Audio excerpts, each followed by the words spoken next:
Action. Hello mga ka-PC, ito po yung pa-challenge po namin last January.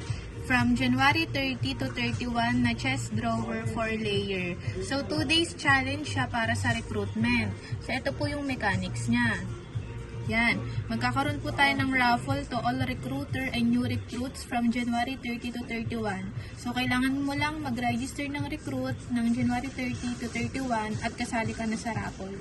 At dahil nakatarget tayo ng recruitment, so tuloy po yung raffle. So, ito na po yun.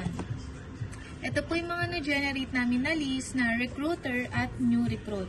So, number 1 dyan, si Organiza Ivan Faye, Borbe Aileen, Legaspi Arlene, Azores Ana Corita, Ahesta Charmaine, Eclarinal Roslyn, Ohoylan Femi Jane, Compañero Gladys Pimentel Vilma Navarro Joan, Rosete Esperanza Galenzuga Maria Adelaida Villaruel, Del Campo Alicia, De La Cruz Marjoritan, De La Cruz Rica May, Costales Analiza, Dasigan Blaizelin, Butil Rosil, Villamar Marie, Daulong Cheryl, Otto Rose Ann, Manlapas Abilino, De Leon Elaine, Sasi Maria Belinda, Lerog Cecilia, Pilar Arilio, Maria Ana Gonzalez, Jubilin Reyes, Donna Gonzalez, Marilyn Rivera, Katrina Gossi, Merly Costudio, dalawa yung kay Merly Costudio,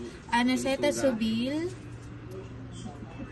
Melver David, Jessica Buliser, Merly Costudio, Rosie Paa, Jessica Buliser, Maribel Alfonso, Annalyn Señeres, Donna Azores, Annalyn Señeres, Jenry Dagsaan, Luisito Ramos, Richelle Dauba, Janet Mandula, Anaceta Subil. So, yung mga entry ng recruiter, kung ilan ang new recruit niya, ganun din yung entry ng recruiters. Katulad ni Ma'am Donna Azores, kung ilan recruit niya, ganun din ang entry niya.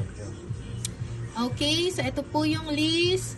I-done na po natin siya. So, maglalaro tayo ng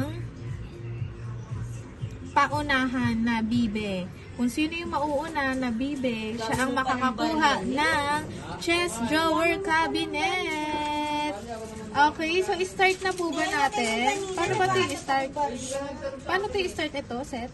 May connection ka, sir? Ito ba? Ayan na po! Sino kaya ang mauuna? At mabilis na bibe. Start na natin. Eh! Piso-piso lang. Ay, ang bilis ni Señeres! Ngayon, mahabol! Oh my God, Azores! Ang galing! Congratulations, Ma'am Donna Azores! O para sa baby niya, sinabi niya yun na maganda daw na para sa baby. Congratulations! I-claim niyo na po ang iyong cabinet bukas. So, congratulations po! Ganda pa naman yun. Pangarap ko rin yan.